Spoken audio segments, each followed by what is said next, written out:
Neve Campbell didn't return for Scream 6, and her lack of presence was felt by quite a few Scream fans. The fact is, when Scream 6 was written, it was done so with Sidney's inclusion in mind. In today's video, I'm going to be taking a look at how Scream 6 would have been different if Sidney was thrown into the mix, and how it would have changed several events that transpired in the movie. Hello everyone and welcome to today's episode of Beyond the Mask. Today we're going to be assessing Scream 6 and how it would have been different if Sidney Prescott was included.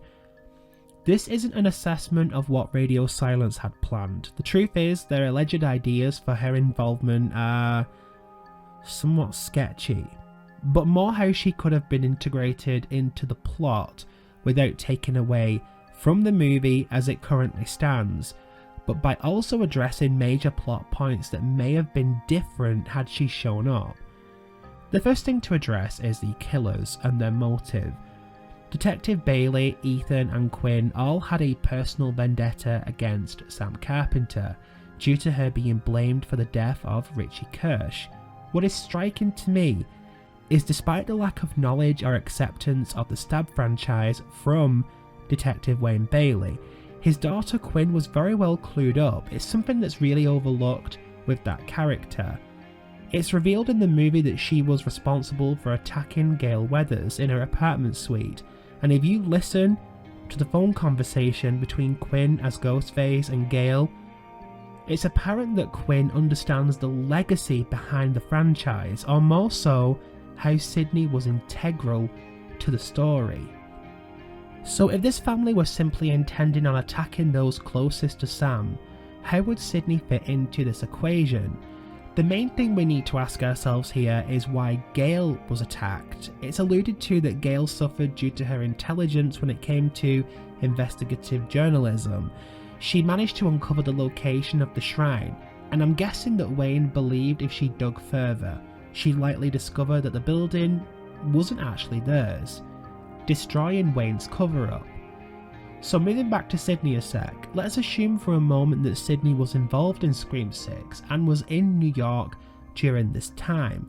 If Gale informed her of the Ghostface attack and Sidney arrived in New York the next day, she likely would have been present during the shrine sequence, which would have had a huge emotional impact on her. Alongside Gale, Sidney is the only person alive to have lived through the entire events that were on display in that room, so she'd likely be torn emotionally over everything she saw. I mean, it would have been interesting just to see her reaction, as this was her life pretty much before her eyes in that shrine. It had more significance to Sidney than anybody else, aside from maybe Gale, but Sidney was the core focus of that story, you know, from 1 to 4. And if you take a look in that room, it's mainly items from those killing sprees. So it would have been a huge emotional impact seeing her in there, reunited with all those memories from the past.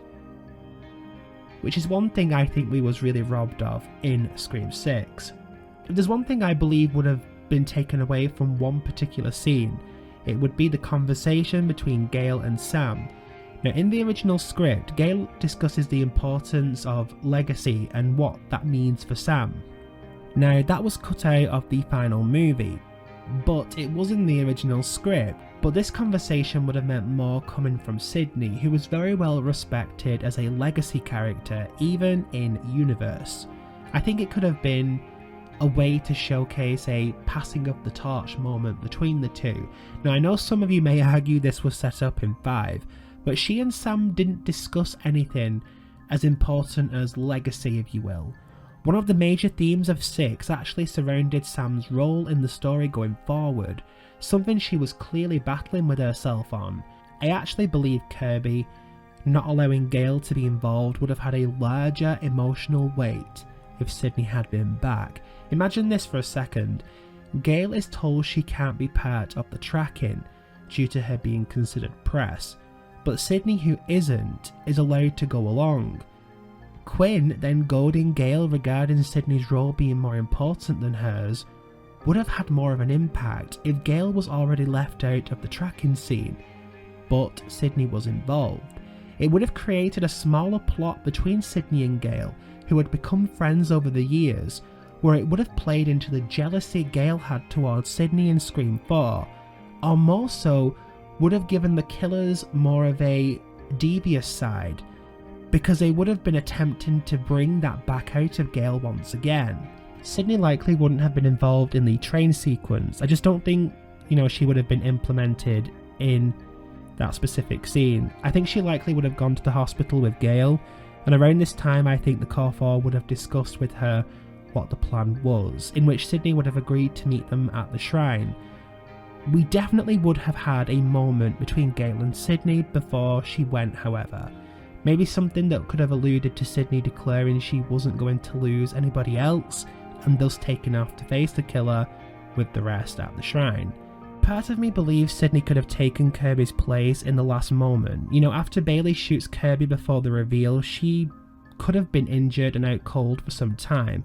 But when Kirby interferes again, from the opposite side, this could have been Sidney arriving at the scene, which would see the Carpenter sisters taken to the exit above, while Sidney and a recovered Kirby took out Ethan. The way this final act could have played out differently is if Sidney's arrival gave Wayne something extra to do before he went to head Sam off. Something along the lines of, this isn't about you, it's about her. And Sidney in the final act could have served as a middle ground character. Bailey claimed his vengeance was towards Sam. Sam, however, harboured an internal conflict that she'd been battling for some time. So in these moments she felt she had something to prove.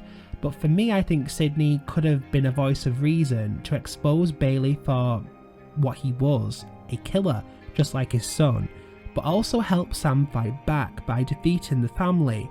It could have allowed Sam to stand side by side with Sidney in the end as a survivor, a hero of the story, and not the villain that the killers were accusing her of being, and provided closure for the guilt she was harbouring. If she and Sidney and Tara took out the family together, along with the talk earlier regarding legacy, it would have brought them closer together, and would have felt like a shared bond between Sam and Sidney especially.